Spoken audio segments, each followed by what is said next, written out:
Hello good morning friends. आज हम लोग पढ़ने वाले हैं केमिकल एग्जामिनेशन के बारे में। यूरिन का केमिकल एग्जामिनेशन पिछले वीडियो में हमने देख लिया था। यूरिन का कलेक्शन और फिजिकल एग्जामिनेशन, जिसको आप लोग अभी तक नहीं देखे हैं तो आप लोग आई बटन पे जाके देख सकते हैं, जिसका लिंक यहाँ आई बटन में दिया गया है।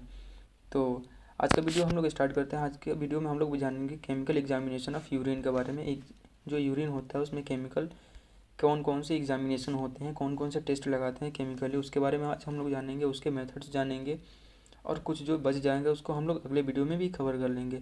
तो चलिए वीडियो को स्टार्ट करते हैं। स्टार्ट करने से पहले मैं आप लोगों को बता दूं कि अब तक आप लोग चैनल को सब्सक्राइब नहीं किए हैं तो प्लीज़ सब्सक्राइब कीजिए, ताकि जब भी नया वीडियो अपलोड हो तो आप लोगों को मिल सके। तो चलिए वीडियो को स्टार्ट करते हैं। सबसे पहले हम लोग देखेंगे इसमें केमिकल एग्जामिनेशन में कौन कौन से टेस्ट होते हैं। तो इसमें जो दिया गया है, शुगर टेस्ट होता है, प्रोटीन टेस्ट होता है, कीटोन बॉडीज होता है, बाइल पिगमेंट और बाइल साल्ट होता है। जो शुगर टेस्ट होता है उसको किस मेथड से करते हैं, तो जैसे हम आप देख पा रहे हैं यहाँ पे बेनेडिक मेथड से हम लोग शुगर टेस्ट करते हैं। हीट कोगुलेशन टेस्ट और एसिटिक एसिड टेस्ट से हम लोग प्रोटीन टेस्ट करते हैं। और कीटोन बॉडीज़ के लिए रोथरास टेस्ट यूज़ करते हैं। और बाइल पिगमेंट के लिए फॉउ चेस्ट टेस्ट यूज़ करते हैं। और बाइल साल्ट के लिए हैज सल्फर टेस्ट यूज़ करते हैं। इन सब का हम लोग प्रोसीजर जानेंगे एक एक करके, और रिजल्ट वगैरह सब देखेंगे हम लोग।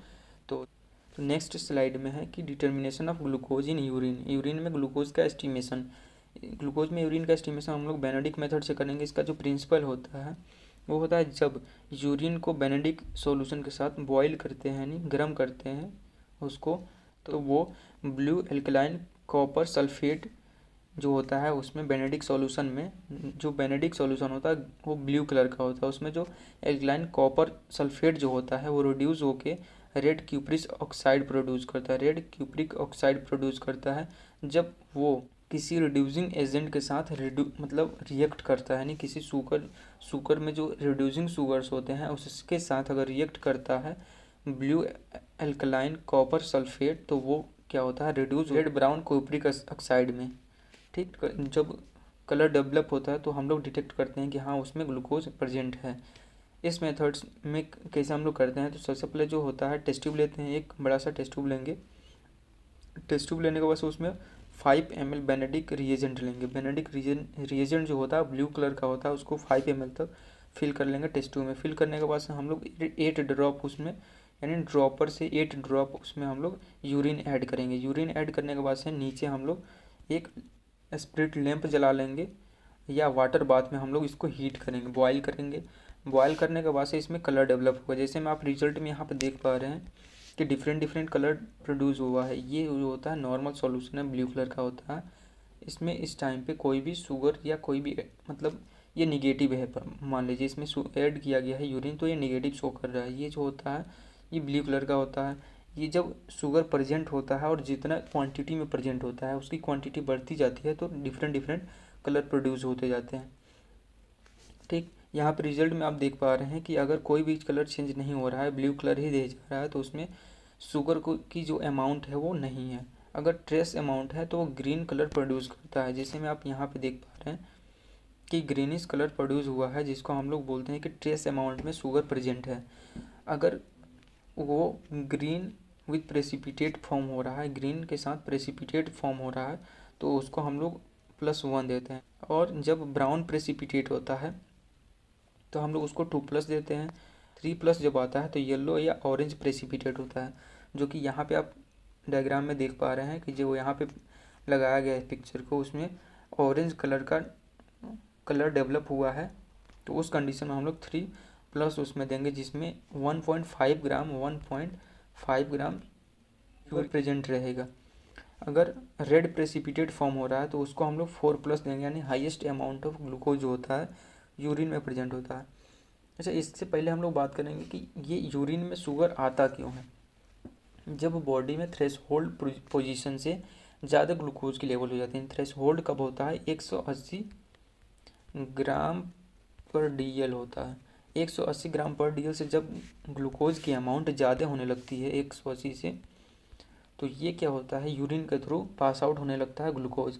ये मेनली डायबिटीज़ मेलाइटस और डायबिटीज़ मेलाइटस में ही देखा जाता है कि ग्लूकोज का लेवल जो होता है वो इंक्रीज हो जाता है यूरिन में, या किसी रीनल फेल्योर या रीनल डैमेज के वजह से इसका जो लेवल होता है वो इंक्रीज हो जाता है। ठीक, नेक्स्ट स्लाइड में है प्रोटीन एस्टिमेशन, प्रोटीन का डिटर्मिनेशन है कि कैसे प्रोटीन डिटरमाइन करते हैं यूरिन से। तो इसमें हम लोग हीट कोगुलेशन टेस्ट और हीट एसिड टेस्ट देखेंगे। तो इसमें जो प्रिंसिपल इसका होता है, जब हम लोग एक टेस्ट ट्यूब में यूरिन को लेके हम लोग बॉयल करते हैं तो उसमें जो प्रोटीन प्रेजेंट होता है वो कोगुलेट कर जाता है, जेल फॉर्म में कोगुलेट कर जाता है। तो उसको हम लोग बोलते हैं कि प्रेसिपिटेट हो गया है ऊपर ही। तो उससे हम लोग डिटरमाइन करते हैं प्रोटीन की कंसंट्रेशन या कि उसमें प्रोटीन प्रेजेंट है या एब्सेंट है। तो इसका जो मेथड होता है, कैसे प्रोसीजर होता है, उसमें है कि जो एक टेस्ट ट्यूब लेना है, लंबा सा एक टेस्ट ट्यूब लेना है। टेस्ट ट्यूब लेने के बाद से टेस्ट ट्यूब में 3 पार्ट में से 2 पार्ट हम लोग इसमें यूरिन फिल कर देंगे, यानी यहाँ तक यूरिन फिल कर देंगे। यूरिन फिल करने के बाद से हम लोग इसको हीट करेंगे, बंसल बर्नर के ऊपर हीट करेंगे। कैसे हीट करेंगे, जैसे कि आपको यहाँ पे डायग्राम दिखाया गया है कि इंक्लाइन टेस्ट ट्यूब करके हीट करना है। इंक्लाइन इसलिए करना है कि जब प्रोटीन अगर प्रेजेंट होता है या शुगर के लिए हम लोग हीट करते हैं तो वो बॉयल होने के बाद से ऊपर की तरफ एक्सपेल करता है, यानी यूरिन जो होता है बाहर आने लगता है। तो इसलिए हम लोग को फेस से दूर करके करना होता है।